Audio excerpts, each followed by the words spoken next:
Welcome to another episode of American Reef. I'm Russ Kickle, and today what we're going to be doing here at SanJay's Tank is we're going to actually talk a little bit about the plumbing. Before I do that, let's have a word from our sponsors.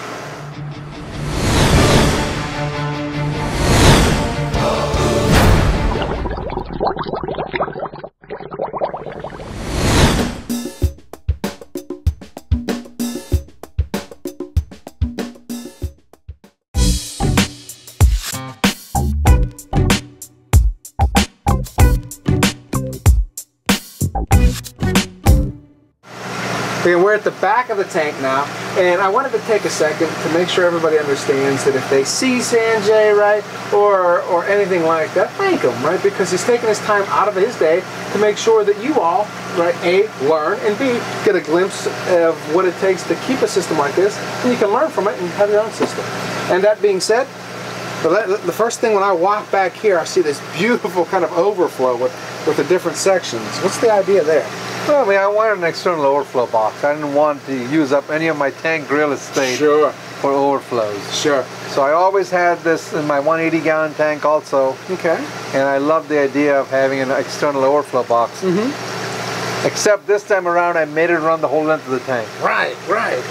Okay, so it gives me a lot of surface area for skimming the surface. Right.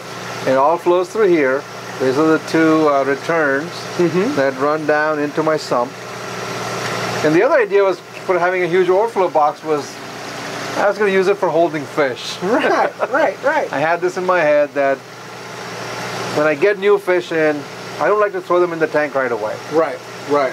And if they, after they've gone through quarantine, or if I get them through places that already quarantine them, right, they still need to get used to my foods. They still need to get used to my system. So I'm not throw them in the tank and have them get beat up by the old fish. Right. I usually put them in here, get them eating, and then I move them into the main tank. Sure, so nice. So it serves as it serves as a holding place to kind of get the fish accustomed to my system. And over time, lately, since I don't do much of that because I've been buying fish from good places. Right.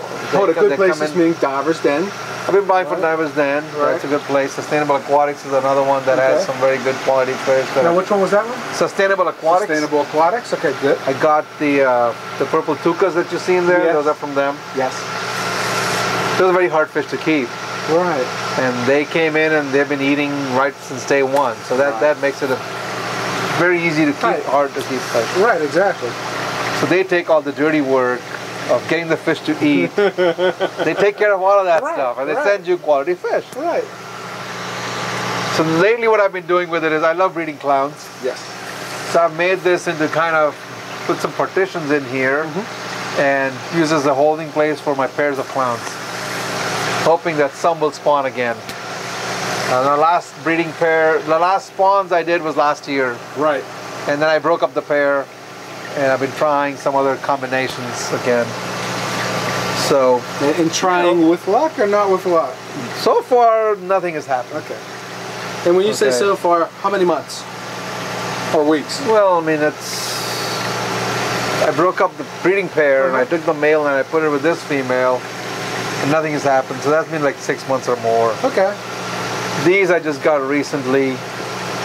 And then these were the female was my old one that has been breeding for me consistently. Right. I put a different male with her. And we'll see what happens. Yeah, see, I mean, I asked because it took me years before my wife would actually go down that route. So I figure fish, it could be weeks. You know, could be nothing. Right, exactly. There's no chemistry. It's just not there. So we'll see. You know, we just put them together and feed them and keep them happy and hope that something happens. Very good. And we'll do that. We'll do some more video later on. Maybe we can go over actually they spawn. After maybe we'll get lucky. And right. Next time they spawn, I'll give you a call. Yeah. You can come and videotape that. Instead of the tanks being empty, there'll be a little something in there.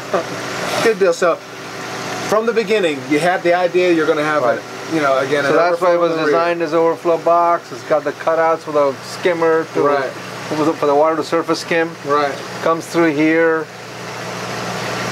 Very quiet overflow returns. Yeah, because you have so much length, right? And I mean, and there's two of them. Right. One down into the sump. Right. The sump kind of design has a box where it all runs into. Yes. That helps most of the bubbles get out right there. and then the water flows in through the sump, and then the sump has got channels like snake path. Yes, yes. So the water goes around, turns around, comes back around, and that gives it enough time to get the bubbles out. So again, when you're designing your system, this sump you already had in mind then, or did you have it? No, I had in mind that there was a sump, and I wanted to have a long path so the bubbles could come out. Right. I kind of had the sense that too much water was going through, then there would be issues with bubbles. Right, right. And so that's kind of design we came up with. And once again, I'd like to hard plumb everything. But these unions are the ones I was talking about. When we had to move this tank to the front, yes, I just unhooked the unions and boom, moved the tank. Right. You know, same thing with these overflows and everything, the unions. Sure. All in there, and we were able to move it. Sure, makes sense too. Yeah. And now, if you're designing a sump, what about the size? Are there size considerations that you're kind of going for when you were doing it? Well, because I mean, you had. Well, there's several things. One, it had to fit underneath. Yeah. That was one of my constraints. Yep. And as I looked at the space, I could have gone wider, but I didn't want to because I wanted to use the space for other things. Sure. So that's what we ended up doing. And then I knew that these returns were going to stick out. So we designed it so the sump actually sticks out. And I could just feed these straight into the box. Right. So these two, the returns, that's the skimmer returning back into the... Okay. And now, did you have any, like, as far as amount of gallons, or it really didn't matter? No. Right. No, I wasn't looking at gallons or anything. I just wanted enough water volume that I could get the bubbles out. And I could do other things with it. Sure. Simple things like taking water out of here, putting it back in, running it through all my other filtration system. And so let's talk about that a little bit. So when water hits here, where does it ever run through, like the Zeovit or any? How does that all work? Well, that is fed. All of those are fed. If you look underneath, you'll see it. They're all teed off my main circulation pump. So the one that we showed out front, comes back here. Right. And they're all attached with unions and ball valves. Yep. So I can shut off each individual one and remove the parts for cleaning and so on, and put it right back. Okay. And so we have a Zeovit reactor here, right? You have a carbon reactor here, and then it looks like you've got two calcium reactors. Is that correct? It's a calcium reactor with two chambers. Okay. Right. And it looks like it looks like it's ROX carbon, right? Yeah. So that's the one I use, the ROX 8.8 or whatever it's called. Yeah, the one from Reef, right? Right.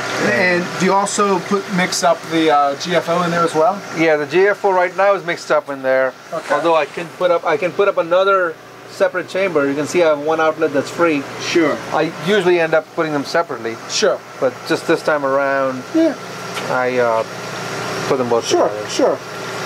And so from a filtration side of it, that's really all you have. That's all I have. You have the skimmer. So that's it. Fundamental. Nothing else. And now, how does your skimmer work? Right? Because this looks like it's a very. This was like a knockoff of the ETS skimmers. Yes. I was going to say that. And then I replaced it with a Beckett. Okay. And that's about it. So there's a pump that pumps the water into here. It suctions the air with the Beckett, and it's just basically mixing up the air and the water, and you can see the foam. Right, exactly. Now that actually reminds me of one thing: maintenance. You know, I see your collection cup is relatively clean. I cleaned it last night for you. There it is. That's right. And so one of those things, as far as maintenance on this kind of tank, when you were designing it, what did you have in mind? Were you going to do daily maintenance, weekly? No. I wanted it to be as easy to maintain as possible. Right. And that's part of the reason why you'll see that things are all accessible, easily accessible. Okay. I have found over the years, the more difficult they are to access, the less you do. Sure. Yeah, it's difficult. So the skimmer maintenance is pretty easy. I mean, I just unscrew these, take the top off, take it to my sink, which is close by, and just wash it all off and put it right back. And now when you do that, for example, do you take and dry the inside? Because you hear various stories about the chlorine. I just take it, I hose it down, take a little sponge and clean the inside. Yep. And put it right back. And how often do you clean that, approximately? Well, that does the quantity cleaning once a week. Okay, so once a week. I mean, because some of ours, you know, it's like it's a 2-3 week. No, this it gets in one day. Since last night, you can see what it's done. Right. And soon this will all become dark black material will deposit on the sides. Sure. Okay, so within a week, it'll be pretty thick. Yep. Thick black coating inside. Yeah.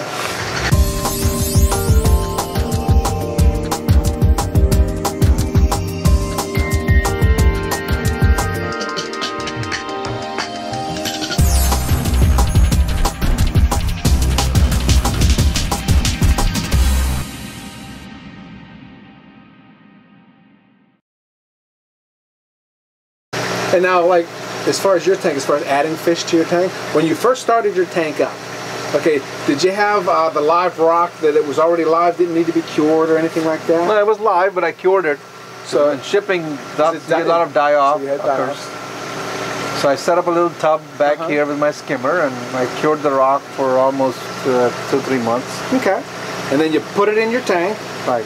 And then after you put it in your tank, how did you cycle your tank when you were starting it up? Did you I put the rock in first, then I put the sand in.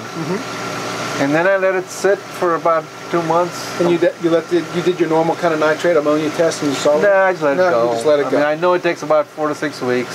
So why even bother? So just leave it and let it go.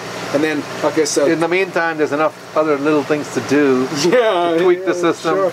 Sure. So it did do all of that stuff. And 2 months later, you decide you're going to start stocking your tank. What's the first thing you put in your tank? Tangs.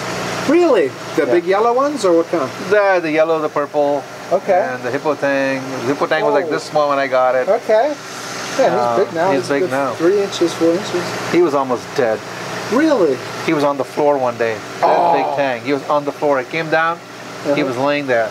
He was stiff. I picked him up to throw him away. And I saw a gill move, and I said, you know what, it could still live. Can't hurt. I dumped it back in, and the next day, his skin was peeling off, he could barely swim, but he was alive. Sure. Look at him now, you can't even tell. Yeah, you never know. He's got scars. Yeah, but I was going to say, I didn't see them when I just looked at them. No, I know where they are. Yeah, he probably does too, right? Yeah, but he's back. So, I guess that's a good lesson, right? Again, never count anything out completely. Right. You see a little bit of life in it. So tangs were the first one that went in. Okay. And the tangs, I wanted to put them all at the same time so there's less aggression. They are the most aggressive fish. Right. When it comes to adding new tangs. Right. So put those in first. And so you had your tangs. Did you wait before you put your corals in, or you let your tangs do your thing? Or? No, I mean, the corals went in fairly quickly too. Okay. Yeah. And how often were you stocking it? Meaning, how many things were you putting in a week? Because, like we said, everything's usually a slower process. But you know, with a big tank like this, I mean, I could put 20 corals in, you barely see them because they were fragged. Right, exactly. You couldn't see a lot of them. Right. Except the ones that were a little bit bigger. Sure. So, I put a bunch of them. Whatever you could afford at the time, you liked, you put in. Right. Very good. And then, how long did it take before you were like, I better stop? It hasn't happened yet, stopped. Right? Yeah, exactly. It hasn't happened. I haven't stopped yet. Right, exactly. Okay, so one of the questions that I asked you a little bit was like the 5-year, the things that are growing, do they grow as fast as like the, your plating corals did or your acroba? No. They're a lot slower. Really slow. And it doesn't matter if you blow water on them or it's just... No, they're slow. They're slow. Even if you feed them, it's just so slow. Right. Because I notice a lot of people, even myself, when I've had them, I'm like, I'm waiting. That's why you'll see I never get frags of 5 years because they take forever to do anything. Right, exactly. And they usually end up dying before they do anything. Yeah, so you want... Not big. I mean, I'm happy with smaller pieces. Nah, see, no, I want the big ones if you can. But that's for Kevin. I'm running out of space. Oh, well, so you can move it back here. I'm running out of space. I should have made this tank 5 foot front to back. Gonna take it out. Hey, speaking of which, where's the other tank? Remember, you said you're going to add again the non. Yeah, I mean that's going to go here. Okay. That's the only place I can put it and still plumb it to my main tank. Right. Then what are you going to do with your water exchange? This will move close to the fridge, past the fridge there. Okay. That means these tanks have to go. Right. Exactly. Which they will go. They will go. Well, let's talk about this for a second. So, okay. You have a water exchange system. This is your RODI water here? Right. And then there's your salt water down there. Right. And those are what, 75-gallon tanks? Yeah, they're 2 75-gallon tanks. Okay. So the RO water is right behind your camera there. Okay. The RO unit comes in here This is all automatic. Okay. It'll fill, it's got a float valve. It'll fill up to about 60, 65 in that range. Okay. And that's how much water stays here all the time. Right. As I use the water, I have it set on a timer. Okay. So only at night is when it fills. Okay. When it fills this tank. Okay. Because this RO water is also plumbed through this tank into my fridge. Yes, exactly. Okay, my wife's biggest complaint was, you know, we have lousy water to drink, but your fish get good water. I said, okay, right. you don't have to live in that water. Right, exactly. Exactly. So I plumb the water into that fridge. So we at least get RO water to drink too. So now that's a good design point, right? In other words, since you got to have RO water anyway for the system, why not set it up and plan plumbing wise so it feeds the rest of the house, right? That's what we did. Or at least the fridge. That's what this one does, feeds the fridge. Mm-hmm. So at least our drinking water and ice is RO. Right. Not that you cook with though, but because that's my issue. So this is automated, this fills automatically. Yes. And then this tank also serves as using my reef filler. Okay. I'll replace all the evaporator water in here. That's also automatic. And now, do you have float valves inside the tank? There's a float valve in the sump. Okay, just one, or you have two for redundancy? Or well, I removed one because I was having a problem with it, but I usually have two. So there's two. Okay. There should be two. Okay. Okay. So that controls this. Got it. And that. So this water always stays about 60, 65, 60 gallons of water here. This is my salt water. Okay. So it's easy now. I marked this one when I was setting up this tank. Yes. I took 5-gallon buckets, put a mark on them. I knew exactly what 5 gallons was. I kept dumping 5 gallons at a time in here and marking them off. Great idea. Yes. So this way, at least I can eyeball, say, okay, I've dropped it by 5 gallons. Yes. So when I have to do a water change, I have to open this valve. And this just drains straight into that tank. Perfect. So now, what I end up doing is, I'll just drop it down to 15. I know exactly 50 gallons. Yep. I go to my instant ocean salt. I open one of their 50 gallon bags. Dump it in.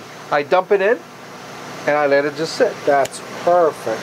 So this way, and then when I do the water change, it's basically valves again. Right? I close this valve so it's no longer circulating. Right. I put a pipe in here and I feed it straight to my sump, and I open this valve. Very good. I'm not lifting a bucket again. That was one of my designs. Exactly. I'm not lifting a bucket of water. Bucket. Yeah, and I guess to your point, again, when you're designing any kind of, again, water exchange system, the fact that those bags, by using the bags, it eliminates some of, the whole, the measurement thing becomes a little bit easier. Right. And then little tweaking I can do easily because I have the RO water right here. Right. Right, exactly. So I can tweak a little bit, and I usually tend to keep the salinity higher in there so it's easier for me to tweak. Sure. That way I'm not tweaking with salt. It's easier to tweak with adding water than adding salt. Exactly. So that way one bag goes straight in. So usually what I'll end up doing is I'll end up putting a little bit less than 50 gallons. And then what do you keep your salinity at? Somewhere around 1024. Okay, 1024. 1025. Yeah, in that range. In that range. Right, exactly. Right. 35 parts per thousand is kind of what I shoot for. Okay. And then how many water changes do you actually do? Or you said 50 gallon. Is that once every 2 weeks or so. Okay. And so if you had some advice, now that you've created this system, right, and for somebody who's going to do a new system, do it the exact same way? Would you automate anything? What are your general... No, the only other thing I would do is... This is partly, again, my fault for doing the way I do things.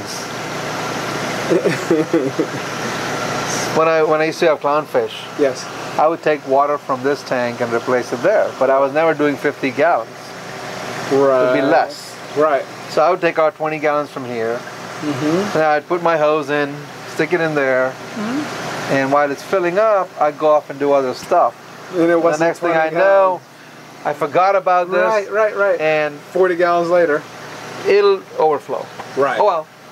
It used to overflow when I used to keep 75 gallons here. Okay. Yes. Okay. Now with going to 50, I can dump 50 in here, and it comes all the way to the top, but it doesn't overflow. So I put another foolproof in after a few accidents. Sure. Okay. But those are human errors that I shouldn't really have I shouldn't forget about those things.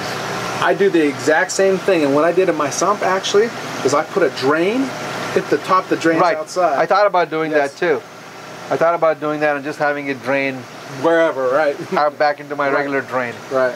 So mine, it was my wife's idea because it was hardwood floors, and if I did it again, I was going to be bloodied. Right. So, I don't have that problem with concrete cement, and my wife rarely comes down here. So very cool.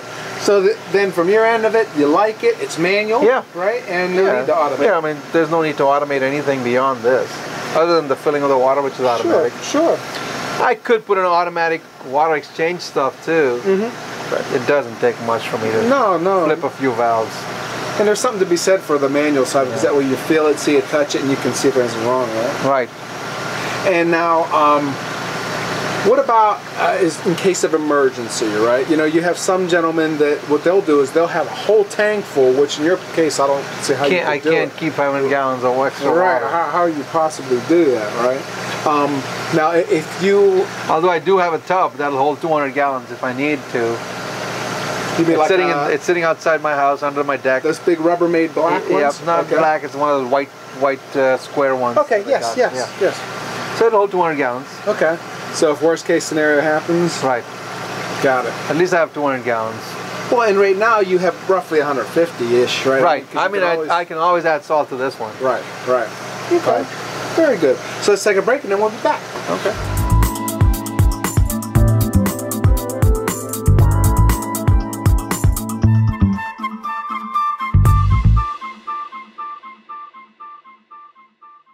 Okay, so now we're looking at the workbench, right?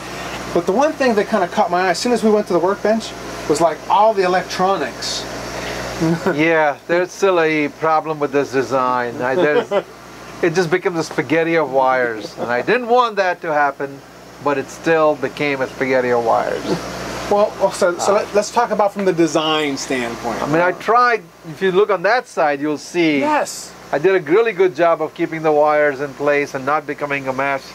Right. But as you start adding more pumps and as you start adding more lights and I added some LEDs in here, just for fun. Right. Blue LEDs. Right. They come on at night for a little bit of time. But as you start adding, every one of them requires a plug. Every one of them requires a little transformer box, and pretty soon everything is hanging like the way you see it. Okay, so let's talk about like components, right? In other words, right now some things kind of jump out. We've got the Vortec, right? Right. Those controllers. Right. And now are they plugged into anything that's controlling the electricity side of it, or is it just a straight outlet? No, these Vortex are all on wireless control with the Apex. Okay. With the Neptune Apex controller. That's okay. So I've got the wireless control with them. Okay. So actually they go through different cycles during the day. And now with your Apex, how does your Apex work?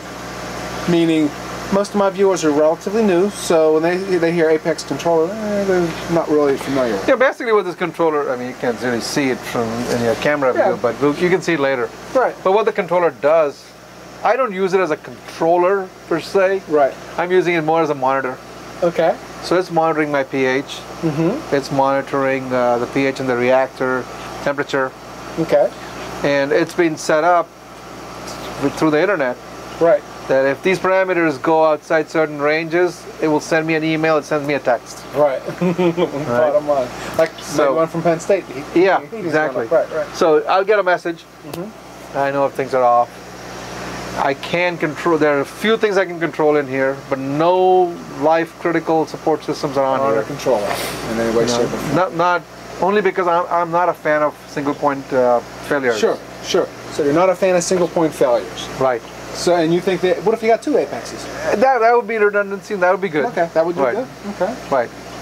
So you have to think through all of these things. Right. You know, and all my lighting is on a separate circuit. There's 3 circuits that come into this room. Okay. And I made sure that there's lights are on separate circuits. So that at least if one circuit goes, there's still some lights on. Right. Same thing with my pumps. Okay. Okay, they are on different circuits. That way if one goes, there's still some pumps running. So again, from a design point, when we say circuit, you know, for those people that don't understand, it's nothing but a circuit breaker, right? Right. So that means that if one of those goes, You're not putting everything in one circuit. No. You're mixing and matching. They are mixed and matches. So Right. if you're designing a fish room or you're doing your fish tank, that is to feed power from different sources. Right. Or a Right. version thereof. Right. Right. And then you plug your pumps to different Right. circuits. Right. So if one is gone, you're not shutting off all the pumps. And now with your Apex, if a pump would go, would you know it? No. Okay. I could know it if they were hooked to my Apex directly. Right. The Apex keeps track of how much power is being consumed too. At least Right. how much current it's drawing. Right. So if there's no So current if being the drawn- pump dies and no current being drawn, or too much starts to get drawn, then you can flag, Sure. get a signal back. So now with the Apex, then ultimately it's a box that you plug things in, right? And from there, there's a little piece of hardware that has some software in it that's saying, okay, I'm going to monitor the power coming Right. out of this thing. And for your purposes, you're like, no single points of failure. But if you had two of them, well, then that would Right. overcome. It does control a few things. It controls the LEDs. It controls the moonlights. It's controlling my vortex pumps. And But even there, if it failed, the vortex will still work. It doesn't shut them off.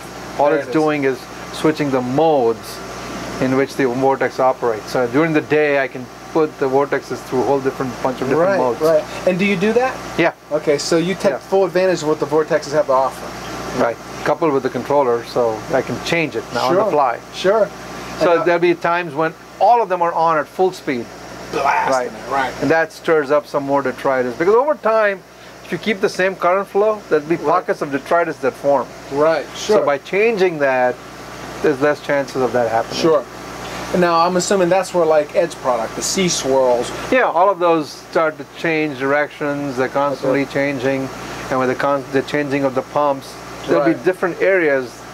When you look at the tank, you'll see it. There'll be all of a sudden there'll be eddy current forming somewhere where it wasn't there before. Right, right. And now the question I got to ask. Okay, so you added the 260s, right? Did you run out of power yet or plugs? Because you got lots of plugs, No, right? I made sure that I wouldn't run out. But as you look at that wall there, there I'm running out of plugs on this side. Right. But I have plugs on that side that I still have So you access got to. it. Now, just for electrical sake, how many? You got 3 different circuits. Each one's 20 amp. Yeah. Okay. So you got basically 60 amps of capable power. Right. Right. Which should be more than enough. More than enough right? to run the tank, yeah. Right. And so you have your Apex controller there, right? We saw the vortex. What else do we have? Do we have anything else over here?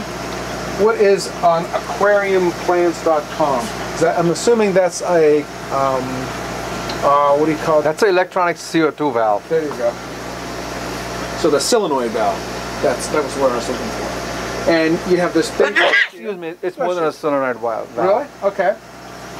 What it does, it's adjustable, and you can control the amount of CO2 coming out of it also.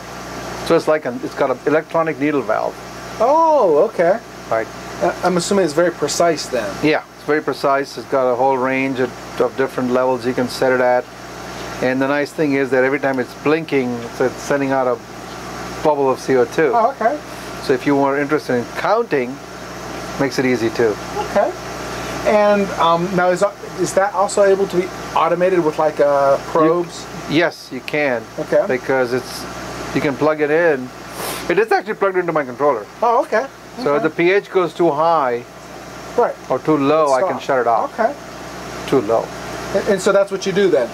Right? Yeah, I have a command in there that the pH drop below 7.5, it shuts off the CO2. Okay. And now if you lose power to your whole system, all right, is there battery backup so you still somehow can get a message out? Like through a wireless kind of device or no? If you lose power completely, no. Right. Because because if the internet's not working, I'm not getting any message out. Okay, bottom line. Right. Because I know some people, what they're doing is they're actually taking a cell phone and using that as their gateway to the internet. And so when everything else goes, that little cell phone is the internet piece. No, but if my router has no power, I'm done. Right. I have no access to anything. That's what they were using a cell phone. They were using the AT&T wireless, right? And it was a cell phone for their tank, as opposed to something, you know. I wish someday I could afford that, but that's how they were getting around that. Yeah, people run phone wires. Sure. Yeah, and I guess that always carries power, right, for the most part. Right. Okay. And now with your CO2 and your calcium reactors, again, designing that, I see you have 2 chambers. What was the rationale behind 2? I just wanted enough media in there. Bottom line. Right. And you didn't want to be changing media every 3 months. Yeah, there you go. And I couldn't make them taller. Okay. No, I wanted everything to fit underneath. So I just said, instead of having 1 chamber, I just put 2. Okay. But only 1 is really circulating, and it just kind of flows through the second one. Got it. And for the media, you're using the coarse, big, thick media, right? Right. And is that just because the smaller stuff you like it better than? It tends to get clogged more. Tends to turn to mud. It can turn to mud for me. This one doesn't. Okay. Very good.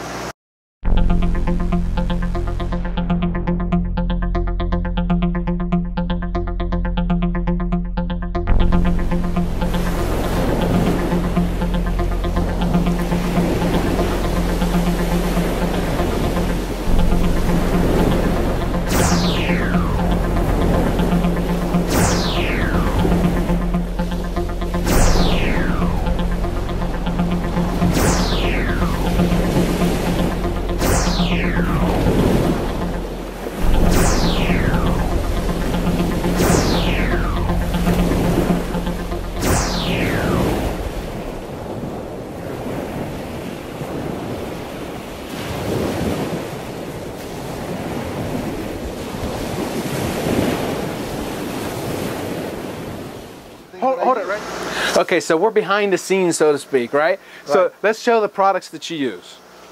Right, number 1, I would lift this up, but I would get a hernia probably. We got instant ocean salt. I make my sons move it for me. Yeah, young youth, right?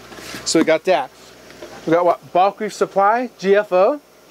That must be carbon in that bucket. Is that the ROX? Let's see. That should be the carbon.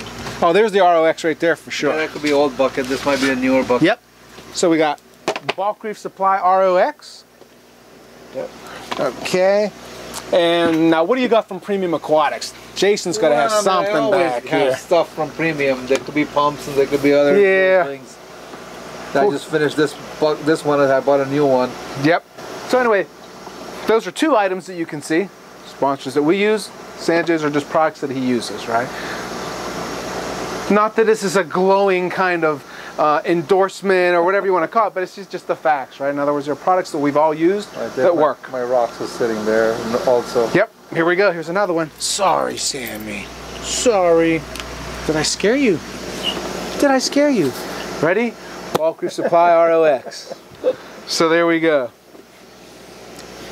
So those are the products that SanJay uses because they work. Oops, and American Reef supports. Yes. Okay, so we saw SanJay's big tank. Right? Now let's take a look, just a quick look, at some of the other tanks that he's got through the house. And this will be kind of a sneak peek. Right? And we'll take a look at them. You can see them, and then later on we'll do a little more in-depth to them. Supply happy too. Okay, so what we're going to do is we're going to give you a sneak preview of maybe some future episodes and what we're going to go over. So first of all will be this. Again, it's the current tank, right? Is it the current? Yeah, this is the Solana. The current Solana. I always get confused between Solana, Cardiff. Cardiff's the round one, right? This is the square Solana. Right. And so for 1 minute, what do you have in the tank in general? What kind Basically, it's got Recordia, it's got little zoanthid polyps, it's got some acans, some scollies, and it's got my prized pair of Carmabis. Right.